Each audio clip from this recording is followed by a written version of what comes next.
نبی علیہ السلام نے فرمایا کہ دنیا میں وہ ہے ہی کون سی چیز جو یہ نہ جانتی ہو کہ اللہ نے مجھے نبی بنا کر دنیا میں بھیجا۔ حضرت یارہ رضی اللہ تعالیٰ کہتے ہیں کہ ہم نبی علیہ السلام کے ساتھ ایک سفر پر جا رہے تھے،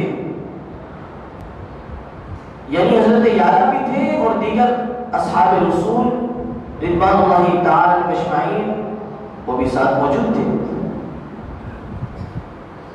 کہتے ہیں کہ ہم نے اس دن معمول سے ہٹ کر 3 چیزوں کو دیکھا۔ فرمایا سب سے پہلے چلتے چلتے ہم نے دیکھا کہ ایک اونٹ کے ذریعے زمینوں پر پانی دیا جا رہا ہے۔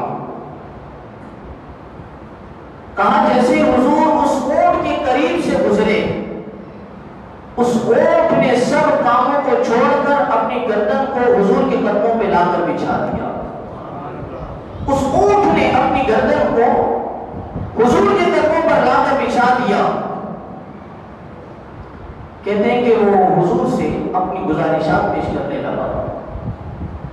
نبی علیہ السلام نے اس اونٹ کو دلاسا دیا۔ اس جانماز کو یہاں سے نبی علیہ السلام نے اس اونٹ کو دلاسا دیا۔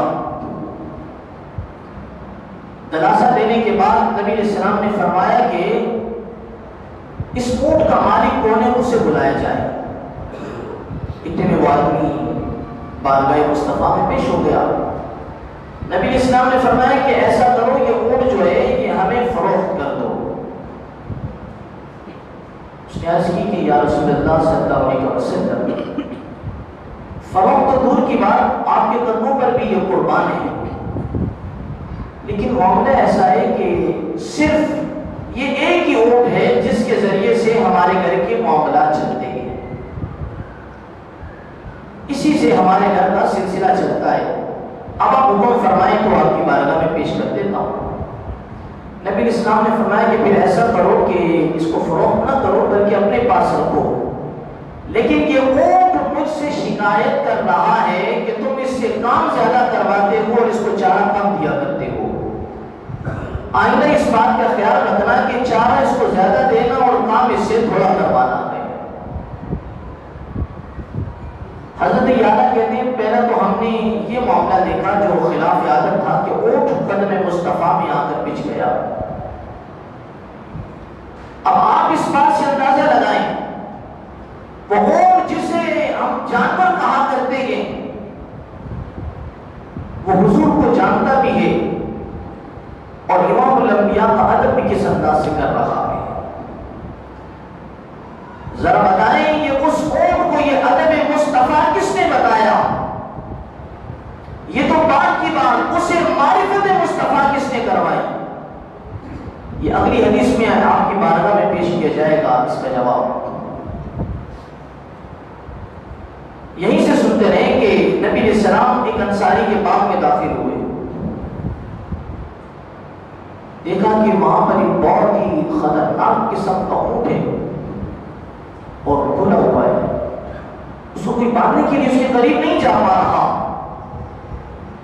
نبی علیہ السلام نے فرمایا کہ دروازہ کھولو اور مجھے آگے جانے دو۔ جناب صدیق اکبر بھی ساتھ تھے، فاروق اعظم بھی ساتھ تھے، دیگر صحابہ کرام بھی ساتھ تھے۔ عرض کی کہ یا رسول اللہ یہ تو کھلا ہوا اونٹ ہے، یہ تو آپ کو تکلیف پہنچائے گا، آپ نہ جائیں۔ نبی علیہ السلام نے فرمایا کچھ نہیں کرے گا، آپ چھوڑ دو مجھے، جانے دو۔ نبی علیہ السلام جیسے ہی اس اونٹ کے قریب ہوئے وہ قدم مصطفیٰ میں آ کر اپنے سر کو جھکا کر کھڑا ہو گیا، اس نے بھی اپنی گردن کو جھکا لیا۔ وہ جو کھلا ہوا تھا چونکہ نبی علیہ السلام نے نکیل ڈالنے کے بعد مالک کے ہاتھ میں اونٹ پکڑا دیا۔ اونٹ پکڑانے کے بعد باغ سے جب باہر آئے، جناب صدیق اکبر نے عرض کی یا رسول اللہ صلی اللہ علیہ وسلم، کیا یہ جانور بھی آپ کو جانتے ہیں کہ آپ اللہ کے رسول ہیں؟ کتنا بڑا سوال، قیامت تک کے لیے کتنا عظیم سوال جناب صدیق اکبر نے کیا۔ افضل البشر بعد الانبیاء، عرض کرتے ہیں یا رسول اللہ یہ جانور بھی آپ کو جانتے ہیں؟ نبی علیہ السلام نے فرمایا کہ دنیا میں وہ ہے ہی کون سی چیز جو یہ نہ جانتی ہو کہ اللہ نے مجھے نبی بنا کر دنیا میں بھیجا۔ فرمایا دنیا کی ہر چیز کو خبر ہے کہ اللہ نے اس بات کو تو جانور بھی جانتے ہیں، ادب مصطفیٰ کو بھی جانور جانتے ہیں۔ اگر آج کوئی مصطفیٰ علیہ السلام کا ادب نہ کرے وہ تو اس جانور سے بھی کیا گزرا ہے۔ ہمیں حضور کی ذات کا ادب اور احترام کرنا چاہیے۔ بہرحال حضرت یعلا کہتے ہیں کہ اس اونٹ کے قریب سے پھر گزر کے نبی علیہ السلام اس کے مالک کو بتانے کے بعد کہ کام اس سے تھوڑا کراؤ اور اس کو خوراک زیادہ دو۔ کہتے ہیں کہ کچھ آگے گئے تو نبی علیہ السلام آرام کرنے کے لیے وہاں پر لیٹے۔ مشکات شریف کی حدیث کہتے ہیں کہ وہاں پر نبی علیہ السلام لیٹے، وہاں پر ہم نبی علیہ السلام کے قریب موجود تھے۔ کہتے ہیں کہ میں کیا دیکھتا ہوں، تھوڑی دیر میں وہ دور سے درخت اپنی جڑوں کو چیرتا ہوا زمین سے حضور کے قریب آیا اور حضور پر سایہ کر کے کھڑا ہو گیا۔ کچھ دیر کے بعد وہ درخت کسی انداز سے واپس اپنے مقام پر جا کر نصب ہو گیا۔ نبی علیہ السلام جب بیدار ہوئے، حضرت یعلا کہتے ہیں کہ میں نے نبی علیہ السلام کی بارگاہ میں عرض کی، یا رسول اللہ صلی اللہ علیہ وسلم، یہ درخت جب آپ آرام فرما رہے تھے وہاں سے اپنی جڑوں کو چیرتا ہوا زمین سے آپ کے قریب آیا، آپ پر سایہ کرنے کے بعد کچھ دیر کے بعد واپس چلا گیا۔ ارشاد فرمائیں کہ کیا معاملہ ہے؟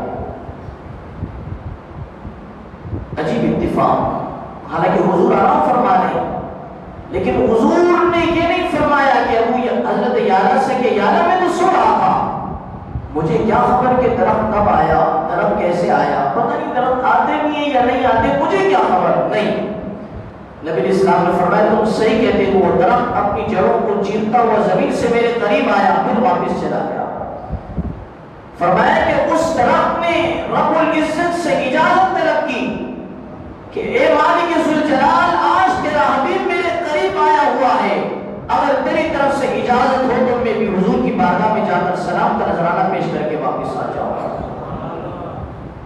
نبی السلام فرمانے لگے وہ درخت میرے قریب آ کر مجھ پر سلام پیش کرنے کے بعد دوبارہ اپنی جگہ پر جا کر کھڑا ہو گیا۔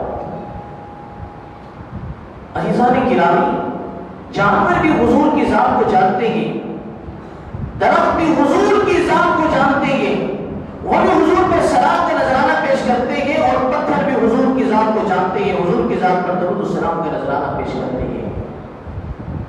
اگر ایک پتھر ہو وہ بھی حضور کی ذات پر درود و سلام پڑھے، درخت ہو کر پہچان ہو کر وہ بھی حضور کی ذات پر سلام پیش کرے، جانور بھی حضور کا ادب کرے، اگر ایک آدمی کلمہ پڑھنے کے بعد حضور کا احترام نہ کرے، سلام و سلام نہ پڑھے، تو بتائیں وہ ان سے بھی کیا گزرا ہے کہ وہ حضور کی ذات پر سلام نہیں پڑھتا۔ حضرت یعلا کہتے ہیں کہ تیسری چیز جو ہم نے دیکھی کہ نبی علیہ السلام گزرے کہ ایک خاتون نے اپنے بچے کو اٹھایا ہوا ہے اور عرض کی کہ یا رسول اللہ صلی اللہ علیہ وسلم، یہ اس پر دیوانگی طاری ہے، کرم فرما دیجئے۔ مشکات کی شرح معراج کے اندر مفتی احمد یار خان نعیمی حکیم الامت رحمۃ اللہ تعالی علیہ آپ فرماتے ہیں کہ نبی علیہ السلام نے نہ دم فرمایا، نہ کوئی پھونک ماری، نہ کوئی اور دوا پیش کی کہ فلاں چیز کھا لو فلاں چیز کھا لو، حالانکہ سب چیزیں جائز ہیں، دم بھی کرنا چاہیے، درست بات ہے، دوا بھی لینی چاہیے، بالکل ٹھیک بات ہے، اسباب میں سے، لیکن نبی علیہ السلام نے ایسا کوئی عمل نہیں فرمایا، بس نبی علیہ السلام نے فرمایا نکل کے باہر آ جا۔ یہ کہنے کے بعد نبی علیہ السلام چلے گئے۔ حضرت یعلا کہتے ہیں کچھ دیر کے بعد ہم واپس آئے وہاں سے، اس خاتون سے پوچھے بتا کیا معاملہ ہے؟ اس خاتون نے کہا کہ اس ذات کی قسم جس کے قبضے قدرت میں ہم سب کی جان ہے، فرمایا بس حضور کا یہ جملہ کہنے کی بات تھی کہ نکل آ، فرمایا بس حضور یہ اتنا کہہ کر چلے گئے، اس کے بعد مجھے ایسا لگتا ہے جیسے میرے بچے کو زندگی میں کبھی کچھ ہوا ہی نہیں۔